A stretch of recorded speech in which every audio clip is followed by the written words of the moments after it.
This is Where We Live. I'm John Dankosky. Today on the program, Jarl Mohn, the president and CEO of NPR. It's been a year and a half since he joined the network. We're going to find out what he's learned, how he envisions the future of public radio, and we want to hear from you, too. You can call us at 860-275-7266 with your questions. You can find us on Facebook and Twitter at Where We Live. Coming up later in the program, a few colleagues of mine from public radio will be joining me in conversation about collaboration between stations and NPR. But first, let me welcome in Jarl Mohn, the president and CEO of NPR, who joins us from NPR's beautiful studios in Washington, D.C. Jarl Mohn, welcome to the program. Thanks for being here. Well, thanks for having me, John. First of all, before we talk about the future of NPR, I want to talk a bit about your background. You're a commercial radio guy, and when people hear your voice, they'll say, "Yeah, he kind of sounds like a DJ in a way." Why don't you tell me about how you got started in radio? My shameful past. I was in radio for 19 years. I began as a disc jockey when I was 15. I programmed radio stations, managed radio stations, and then I ultimately bought a number of radio stations in Texas and Kentucky before I shifted into the cable television business. So that's kind of my heritage. And then years later, I got very engaged in public radio just as a donor, a supporter of public radio in Los Angeles, and then ultimately on the board there and chairman of that board. So that's kind of how I returned to my roots in radio. And how did those roots start? I mean, what made you first say in your life, I want to be on the radio and talk to people? Well, I made that decision when I was 12. I just loved rock and roll, and I loved growing up listening to rock and roll radio. I grew up right outside Philadelphia, so there's a heritage of, wonderful rock and roll radio stations, WIBG and WFIL, and I thought it was the coolest thing ever. And I just became enamored with it, and one thing led to another. And that's kind of how I started. It was just the magic of radio. And still today, the thing that I really love about great radio, whether it's what happens on public radio a lot, is those driveway moments. It's magic. The experience of just hearing a story, not having pictures to go with it, so that as a listener, you have to kind of complete the picture in your head. That's always been a big part of it for me, and it's one of the reasons why I like public radio and NPR. Another thing that is a part of not just your past, but your present as well, that listeners might be interested in is, I was watching a very interesting documentary about the artist Michael Heiser and his attempt to move a gigantic boulder from a quarry to the L.A. County Museum of Art. And one of the first people interviewed in this film is Jarl Mohn. And the more I read into your background, you are a great believer in and a curator of modern art. You really believe in art and the power to change minds. Tell me about that part of your life. Well, it's so interesting that you saw that documentary. It's rather esoteric. Very few people saw it, but it's a magnificent monumental work of art at L.A. County Museum of Art. Michael Heiser, Levitated Mass. And I kind of got roped into it. The manager, or actually the director, the CEO of the museum, Michael Govan, is I think a visionary in the art world and a dear friend. And he approached me when they were thinking about this and asked if I would help fund the project. And we gave them some seed capital to get the thing off the ground. So we ended up getting a lot more credit than we deserve on it. There were far more generous contributors to that project. But I love art. I particularly love contemporary art, and because I spent so many years in Los Angeles, it's kind of my adopted home. I think that the creativity that's occurring in that city right now is kind of on par with what was happening in New York in the 50s and the 60s, and what was happening in Paris at the turn of the century. I think it is a creative hotbed, unlike almost anywhere else in the world right now. So my wife and I are try to be as supportive as we can of what's happening in the art world there. We're talking with Jarl Mohn, who's the president and CEO of NPR, and we'll take some of your calls and questions at 860-275-7266 in just a moment. Of course, I think many people wondered when you took this job why you would be interested in running NPR. As you said, you've owned media companies, you are someone who's a philanthropist and is able to be a big player in the art world. A lot of people looked at the financial dire straits that NPR was in and say, why on earth would someone who's been so successful in business want to take on a job like this, move across the country, and try to fix something that was in many ways financially kind of broken? Well, I think like you and your colleagues, there at WNPR and from New England that are going to be joining us later in the program, I've always been a big fan of and supporter of and believer in how important public radio is. So I always felt through all the financial difficulties that this organization had, the content, the programming, the news coverage, the journalism, the public service mission was really terrific and first rate. And I felt as a business guy, I might be able to be helpful because I have turned other businesses around, and time will tell. But we had a terrific year after 5 or 6 years of losses in the area of $5 to $6 million a year. Our first fiscal year, which ended at the end of September, we showed a bit of a surplus. So it isn't easy. It's challenging, but I think what you do there in Hartford, what we do here in Washington and across the country, I think is really important. And so I said I'll make a commitment of 5 years. I'll put all my other interests on hold to do this because it means a lot to me. What is it about our financial model in your mind that works, and what is it about the financial model that you think needs to be tweaked? Well, I think the thing that works the most or the greatest opportunity is, and a lot of people don't know this, there's this assumption that it's funded by the government. And while the government does give the Corporation for Public Broadcasting funds that are then distributed to public TV and public radio stations, some of which can be spent on NPR programming back to us, a huge piece of it has to do with listener support. And I think people are starting to realize more right now, right at this moment in time than ever, that public journalism is more important than it's ever been. Newspapers are contracting. Local television news is really all about fires and crime. Cable television has tended toward ideological points of view or sensational coverage. And so what public radio does is become more unique. Public stations all across the country, you know this because you've made the investment over years in Hartford, has become, a really powerful and primary source of news and information in communities all across the country.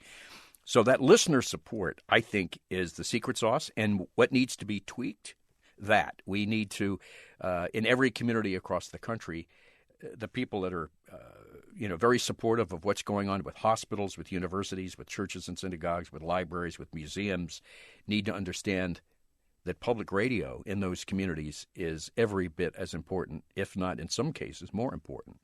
So it's the strength, it's also our weakness. Is there a kind of different pay model that you might imagine? I mean, we've certainly seen public radio veterans who've gone off to start their own podcasts, and they've been very successful with Kickstarter and models that in some ways work very much like the public radio membership model, but are different because you're able to have a different type of relationship with someone when you're asking them directly for money to start something. I mean, do you envision that NPR and public radio stations need to adapt their model in some way to the way people give today? I think on a local level, stations are going to be experimenting with things and other ways to have that direct connection with listeners and supporters and contributors, donors. We at NPR do not go directly to listeners to raise money. All of our efforts in philanthropy and giving are done in concert with and collaborating with our station, our member stations. So we don't have that direct fundraising connection, nor will we. We think that is antithetical to our partnership with our member stations. But I do think local stations are going to attempt to do more things. As podcasting becomes more prevalent, doing fundraising in those podcasts, the stations doing that on some of the new digital platforms, whether it's on the web or mobile platforms, raising money that way. I think we're going to have to expand our toolkit, and any way we can get our message across to supporters and listeners, I think stations are going to experiment with. One of the shifts that we've seen since you took over at the head of the network is seemingly an emphasis in radio once again, and it's part of a swing that has happened in the media, but it's a bigger swing, I think, that's been experienced by NPR. As many people know, not so long ago, we called it National Public Radio, and then NPR started calling itself NPR, and there was a lot of talk about NPR being a digital-first experience. There's a lot of investment in digital properties, including a player app, NPR One. And then when you took over, you talked an awful lot about the power of terrestrial radio stations, of actually broadcasting to people. Where do you see this balance right now in the future of NPR? How much of it is going to be the continuation of good old-fashioned radio, and how much of it needs to be more investment into a digital space? Well, it's got to be both. And the real challenge as business people is how do we allocate our resources so that we can do both? Radio still, even today, a lot of people don't know that there's a mythology around it that people, particularly millennials, do not listen to the radio. Well, Nielsen Audio said in the last 7 days, 91% of all millennials listened to terrestrial radio at some point. They don't listen for as many hours as they used to. They used to listen 13 hours or so a week on average, and now they listen about 10-plus hours a week on average. But they still listen. So it's really important not to give that up. There are those, kind of that are firmly in the digital camp that say radio, it's old school. But, technology has always attacked radio. And what I find fascinating is it's the first people talk about mobile today. Radio is the first mobile technology. It's always been mobile. It's always been able to be with you on the go. But in 1965, there was the 8-track, and then there was the cassette, and then there was the CD, and then there was CB radio. I don't know if you remember when that was the big threat to radio. I do. And, that Breaker 19 was going to, put us all out of business. It was actually the last time rock and roll radio was cool too, Jarl, but I digress, yes. Yeah, so, radio still continues to be and will, I believe, for a long period of time, a great way to reach a mass audience. And this is not but, and digital platforms are becoming increasingly more important, whether it's on web, whether it's on a tablet, whether it's smartphones. And that's why we have invested heavily in that technology. We're a content company. We do journalism, we do programming, and we want to reach people that are interested in this kind of programming and journalism and cultural coverage, whatever way they want to receive it, whether it's on a smartphone, whether it's a podcast, whether it's on the web, whether it's on a tablet. We have to do it all, and we have to do it all, and we try well. One of the things, though, that's come with some of these digital changes is seemingly a brain drain at NPR. And as I know from working closely with NPR, there are many, many talented people who are there, dozens and hundreds of them. But we've seen over the course of the last couple of years, many NPR folks leaving to start their own podcast, going to commercial podcast outlets. And that seems to be part of what we're working against, too, is not just the notion that NPR has to change internally in the way that it delivers programs to people, but also find a way to retain some of the talent that is going to all of these other podcast networks and other ways in which really smart storytellers can get their stories out. Well, yeah, there's a bit of a mythology there, too. There has been some turnover. We have lost people to new technologies. But if we look at it from a really broad perspective of, the media landscape in general, our attrition rate at NPR has been really very, very low. Our last quarter, it was 3% turnover. Now, just to put that in context, a typical PBS turnover, my understanding, last stats I saw was about 12%. Typical media company would be 15% annually. And if you're in a digital world, if you work for a new technology company, the average is somewhere between 18 and 23%, and a lot of that is contingent on when your options vest. If it's 4-year vesting, the turnover rate's 23%, and if it's 5-year vesting, it's 18%. Surprise, surprise. So we are at the very, very low end of attrition, and that said, we have lost some talent, but for every person that leaves, we try to upgrade and hire somebody new and, people that are really terrific. And when you think of some of the young voices on the air, I just was in the cafeteria this morning and talking to Ari Shapiro. Kelly McEvers has joined All Things Considered. We opened a Seoul bureau in Korea with Elise Hu. Brent Bauman is a young, great talent who produces our TED Radio Hour and our new NPR Politics podcast. We have a new deputy managing editor for digital news, Sarah Gu, who comes to us from the Washington Post. Will Dobson just joined us on our international desk. He comes to us from Slate. A remarkable young woman named Tamar Charney comes from Michigan Public Radio as our local editorial lead on NPR One. And I could go on and on and on and on with all these new great people that have come in. So we don't like to lose anyone, but when we do, we see it as an opportunity to bring somebody really stellar in. We're talking with Jarl Mohn, who's the president and CEO of NPR. He joins us today from NPR studios in Washington. When we come back, we'll get to some of your questions. You can find us on Facebook and Twitter with your questions at Where We Live, or you can call us at 860-275-7266. This is Where We Live.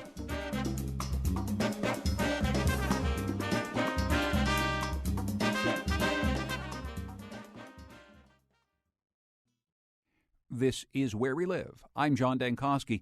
Today we're joined by Jarl Mohn. He's president and CEO of NPR. He's joining us today from NPR studios in Washington, D.C. We'll get to some of your calls and questions in just a moment. We got a tweet from our friend Kalila Brown-Dean, who periodically joins us. She's a political scientist here, and she has a question for you. She says, what are your plans to emphasize the P in NPR so that its voices better reflect America's increased diversity? This is something we wanted to talk to you about anyway. We had on some of the members of your diversity team, including Luis Clemens, who's NPR's senior editor for diversity. Let's listen back to what Luis told us not so long ago.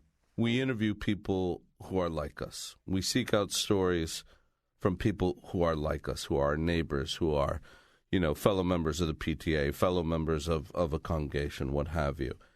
You really have to push yourself to reach out across your own personal boundaries and speak to people you wouldn't normally speak to. Actively seek out stories that you might not be inclined to do so. And that's an effort that has to happen really at every station and across the network. And again, that's Luis Clemens, NPR senior editor for diversity, speaking earlier on Where We Live. Jarl Mohn, so you hear Luis there. You hear the question from our commenter, Kalila Brown-Dean. How do you think NPR is doing at reaching out to a more diverse audience and diversifying its workforce? Well, I think Kalila asked a great question, and it's something that we think about and spend a great deal of time considering and trying to work on. The P in NPR for public is very, very important, and we do, as a public service organization, have a greater obligation, I think, to reflect the diversity of the country than a commercial broadcaster does. So in context, I would first say that if you look at us compared to the major newsrooms across the country, whether it's the New York Times, Wall Street Journal, L.A. Times, Washington Post, our numbers are as good as, if not better. If you look at us relative to the average radio station in the country or television newsroom in the country, way outperform. So that's the good news. What's the bad news? The bad news is we really want to hold ourselves to a higher standard, and we think we can do better than that. And we really have an effort to do that. And we're doing it in 3 or 4 different ways. We don't think the content and our audience is going to grow unless our staff grows in terms of being more diverse. And that includes people in management, and that includes, the key decision makers, the executive producers of our shows. If we do that, then it's going to be reflected in the content, the things we make, the shows we make, the programming, the news. And then I think we'll be able to attract new and more diverse listeners. And I would like to emphasize one other thing. Diversity, typically, people, when they talk about diversity, are thinking about race, they're thinking about ethnicity and so forth. But diversity means a lot of other things as well that are very important to us. Geographical diversity, age diversity, different religious and political points of view.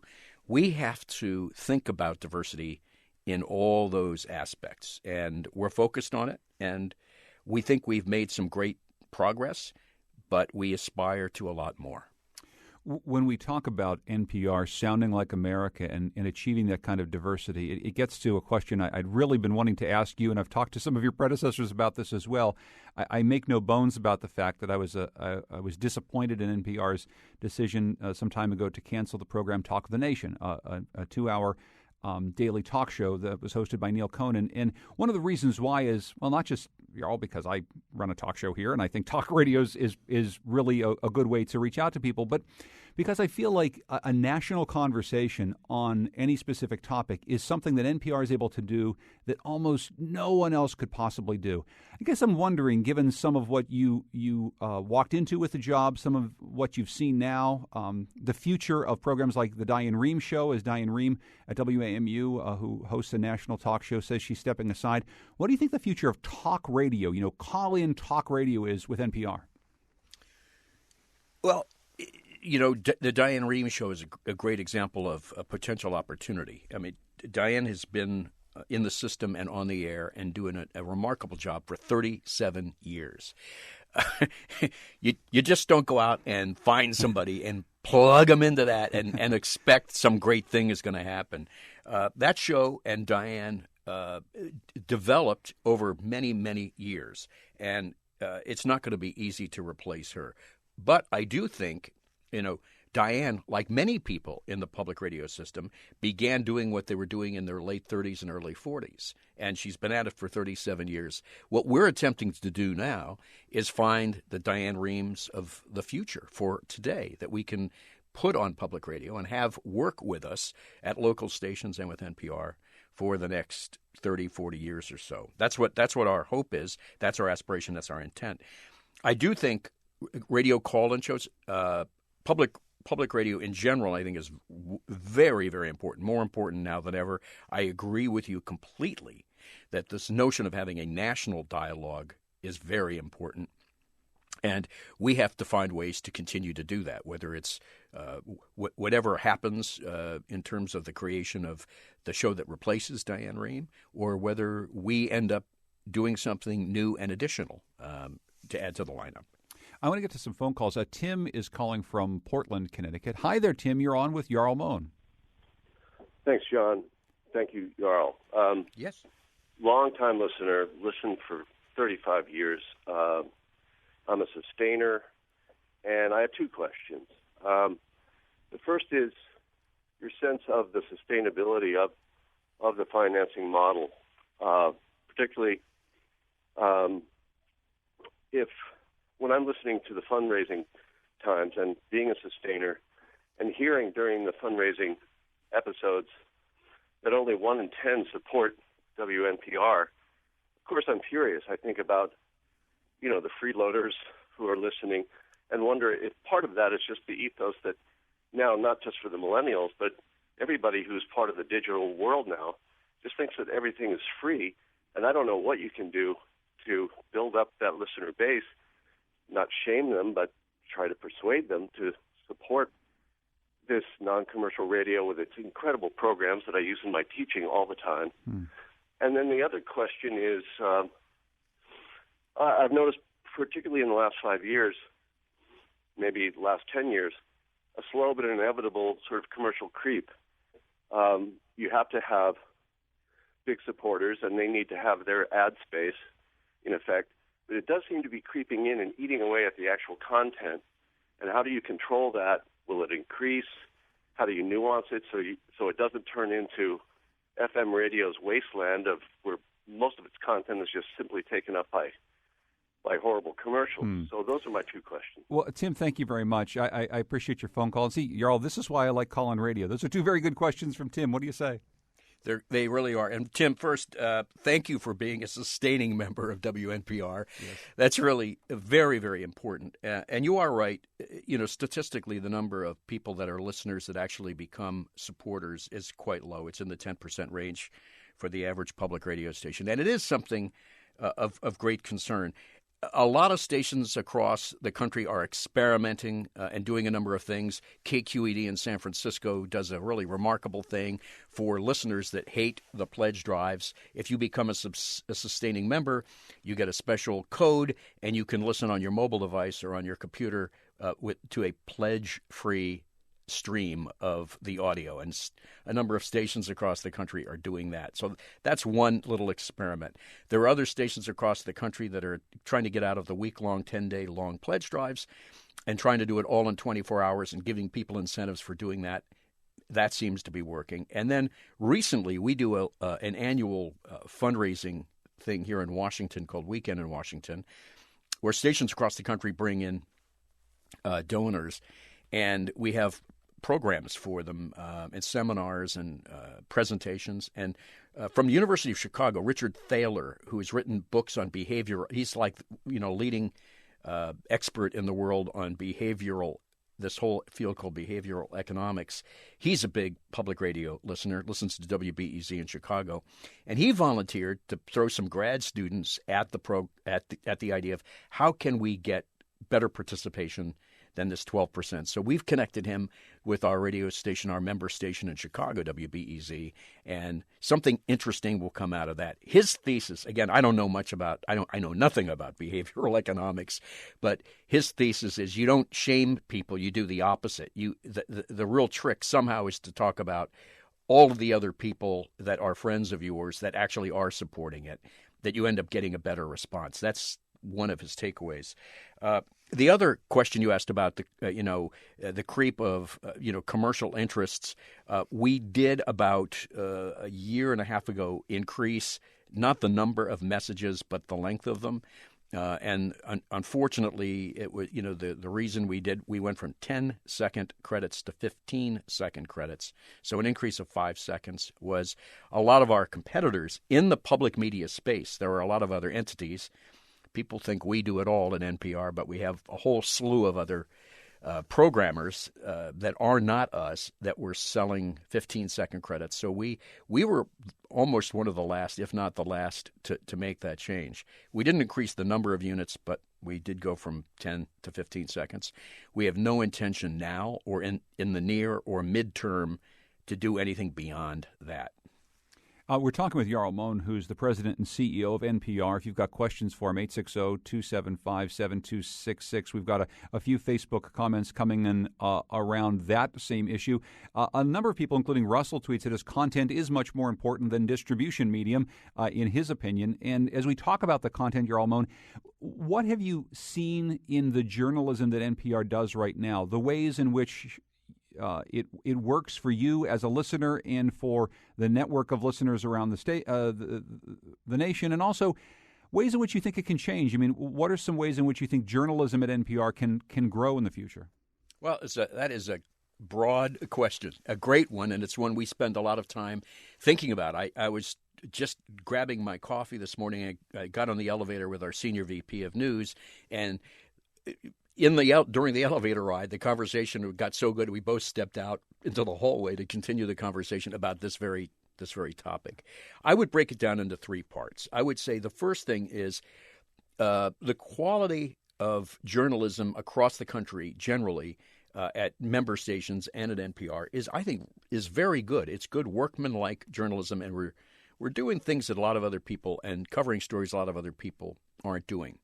But when we're at our best, locally and nationally, that's when you get great storytelling. Great storytelling is time-consuming. It's handcrafted. It is not easy. It's time-intensive. But when public radio does that right, that's really engaging, and that starts to bring in a lot of other people, because it's not then just this is what happened, who, what, where, when, and why. But you're creating a story, and we talked at the top of the show about why I originally became interested personally in radio, was the storytelling aspect and the magic of radio. I think that's when we really excel, and we have to have more moments like that. And the third piece, again, is to the question of diversity that came up earlier. I think as we get younger voices in the mix, we get different accents from across the country in the mix, different points of view in the mix. I think that adds to this mosaic of great content. I think it makes what we make sound even more interesting and engaging. We're talking with Jarl Mohn, president and CEO of NPR. When we come back from our break, we're going to bring in a couple colleagues of mine from Vermont Public Radio and New Hampshire Public Radio to talk about collaboration between stations and also between stations and NPR. We'll take more of your questions at 860-275-7266 for Jarl Mohn about NPR here on WNPR on Where We Live.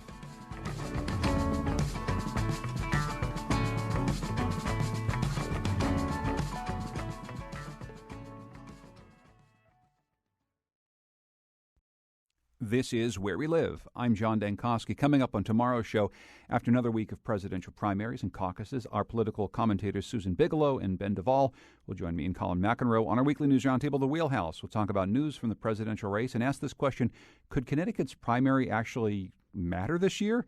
There's a novel concept. That's coming up tomorrow. Hope you can join us. Today in the program, Jarl Mohn, President and CEO of NPR, joins us from NPR studios in Washington, D.C. We've been talking about the journalism of NPR, about the funding model for this network we all love so much. I'm bringing in now a couple of colleagues. John Van Hoosen is Senior Vice President and Chief Content Officer at Vermont Public Radio. Welcome, John. Great to be here. And Sarah Ashworth is News Director at New Hampshire Public Radio. Hi, Sarah. Hi, John. My two colleagues are here, Jarl, because we're working on a project called the New England News Collaborative. And I actually want to go through that and talk about it a little bit and then get some of your thoughts, Jarl. But, John, explain a little bit what the New England News Collaborative is going to be. So it's a great collaborative. We have 8 public radio stations in New England who believe that there is a lot more in common in New England than you might think. And so what we hope to do is to gather ourselves together around 4 key topics: energy, environment, climate change, culture, and infrastructure. That's actually 5. And write stories and pull ourselves together and offer those stories not just to ourselves but to national shows and enlighten ourselves about the issues that have deep common interests here in New England. And Sarah, what's exciting to you about a collaboration like this? Well, we were joking yesterday. We were saying it's the state of New England in some ways, and it's surprising to a lot of us. I think that this kind of network and collaboration doesn't exist yet among New England stations. So for me, it's the idea that on New Hampshire airwaves, we would love to have a story coming out of Hartford, coming out of Connecticut, because so many of our listeners know the state, know the region, and an issue like the related to the environment or climate change is going to be very similar to what's happening in New Hampshire. So it's also a way for us to have more regional stories on the air in Morning Edition and All Things Considered. If you think about what it is that we share, power lines come through from Canada to southern New England. The Connecticut River is a... We both know it. We both know it. We in all New know it Hampshire, very well. We share the river, sort of. And, cultural changes that are happening. And we talk together a lot about infrastructure, getting to and from northern New England to southern New England on our interstate highways and other highways can sometimes be a challenge. Mm. Well, so Jarl Mohn, what do you think about this model? I mean, stations like ours coming together. We're getting a grant from the Corporation for Public Broadcasting to put this together, and it's a project that's just starting. Does this point to some of the future of NPR that you see? Absolutely. I think it's fabulous. I love it. And when we look across the country and we see other pockets where this is occurring, California has had a tradition of the public stations kind of pooling resources and covering what's happening in California, which is the 8th or 7th largest economy in the world. It's its own place. It's happening in Texas now with a daily 1-hour show, the Texas Standard, which is produced with San Antonio, Houston, Dallas, and Austin, Texas, and in the Midwest, in the agricultural states, Harvest Media, similar type of thing. Historically, the idea was the network NPR creates content that is then transmitted to and distributed to the stations which broadcast it. It's one way. And over the years, as each of these newsrooms, public service journalism has grown across the country, more and more and more pieces. If you listen to NPR at any morning or afternoon, you hear pieces from our member stations that are fed back into the network and distributed nationally. But the next layer, and the one that's really fascinating, is station to station, where what you're doing in New England is the examples I just mentioned. I think that is the latest iteration of the great quality public service journalism that can occur. And of course, the thing that we have that that almost any other news network doesn't have is if you add together all these stations, you end up with something like 1,500 reporters across the country who can, I would assume, dig up more interesting information, tell better stories than almost any network out there, but it's just a matter of organizing it in some way. I mean, what do you see as NPR's role in all this? Because we're going to try to get together out here and get grants to do this, but what does NPR do to pull this whole thing together? Well, it is probably, of all the things that we're doing here, this is more than anything the linchpin and the centerpiece of our whole journalism strategy. I've heard the number vary anywhere from 1,500 to 1,800 reporters in the system. And the idea of stitching that group of people together. And when you think about trying to harness the intelligence and the creativity and the innovation and the idea generation from this group of people, I think it's remarkable. I was doing some math on the back of a napkin one day and said, if each one of those people just came up with one killer 4-minute piece, we wouldn't have, a year, we wouldn't have enough time to put them all on the air. In terms of what we're doing, Mike Oreskes, who I think you all have met, who is our Senior VP of News. I hired Mike from the Associated Press. He was there for 7 years. There were many reasons why I really thought Mike would be perfect for NPR and for public radio. But one of those was with the Associated Press, he had a network of 1,000 reporters across the country. He knew we at NPR and I think public radio had been talking about collaborative journalism for a long period of time. Everyone intellectually bought into it. No one really quite knew how to make it happen practically. And one of the many reasons I hired Mike was he's done it. He knows how it's done. And I think a lot of great things are starting to happen now as a result. John? Well, the public service collaboration among the stations in NPR is extremely valuable. Vermont Public Radio produced a program on the rise and record of Bernie Sanders, for example, called Becoming Bernie. And when NPR shared that digitally on npr.org, the thousands and thousands of people who otherwise wouldn't have read or listened to that program were able to do it. And the question that I have is, so as more people find information and news in various different ways on different platforms, as Jarl, you just mentioned a little while ago, this fracturing of how we get our media, how will that partnership continue? How will NPR, do you think, promote these partnerships on, smaller, more diverse platforms?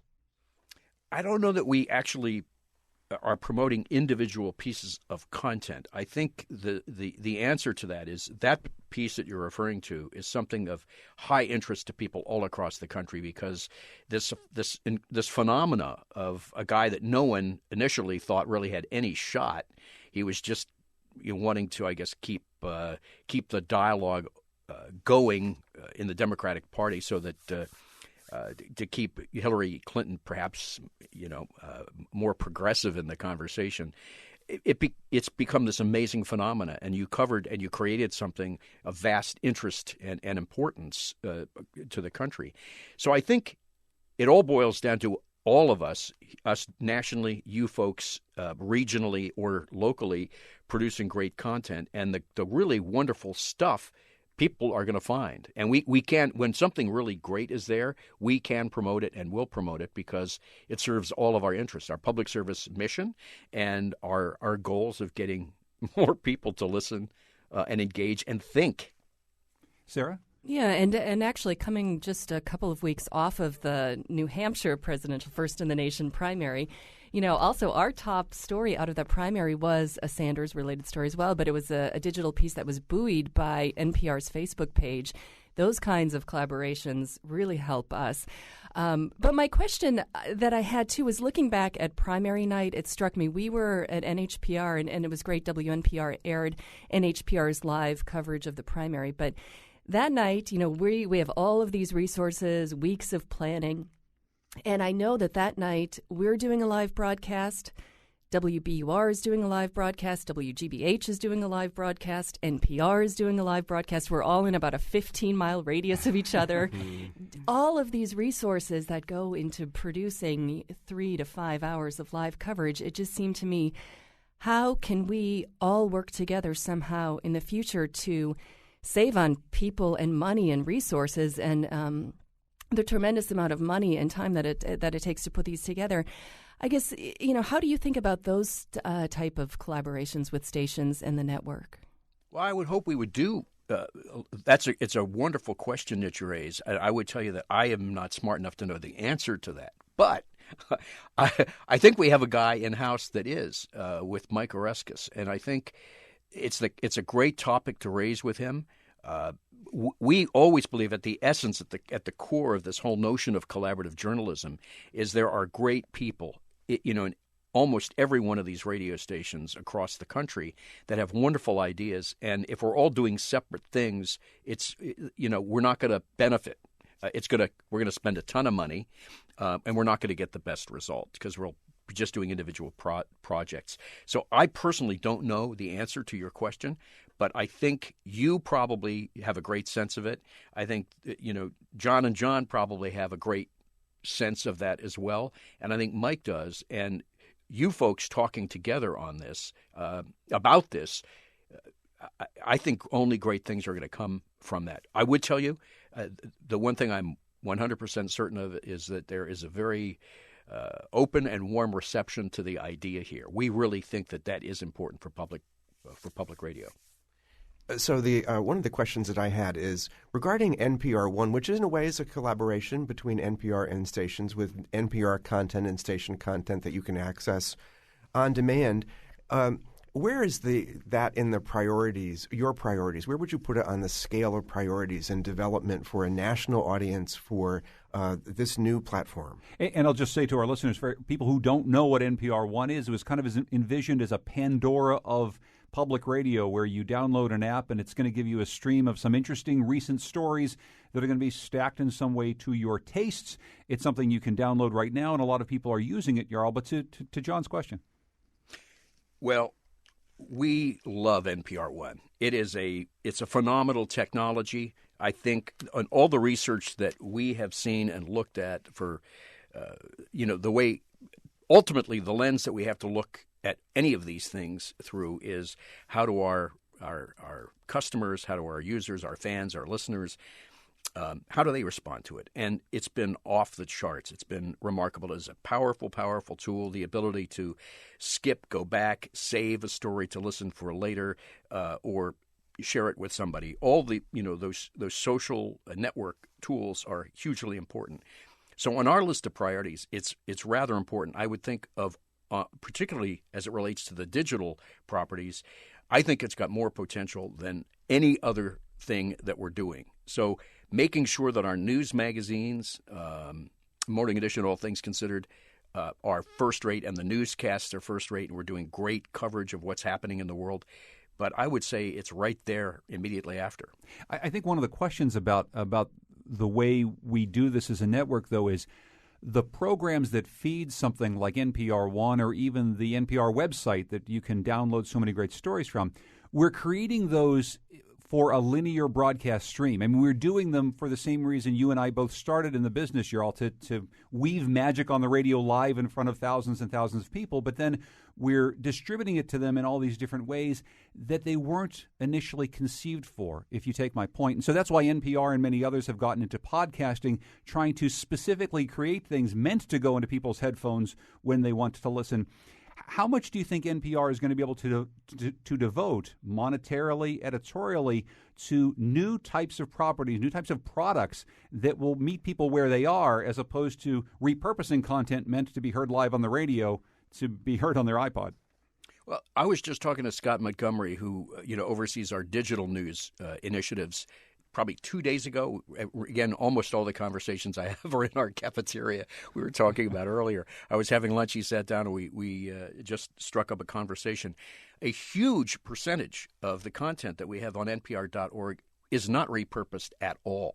It's original digital content, because just repurposing the content is not going to be effective.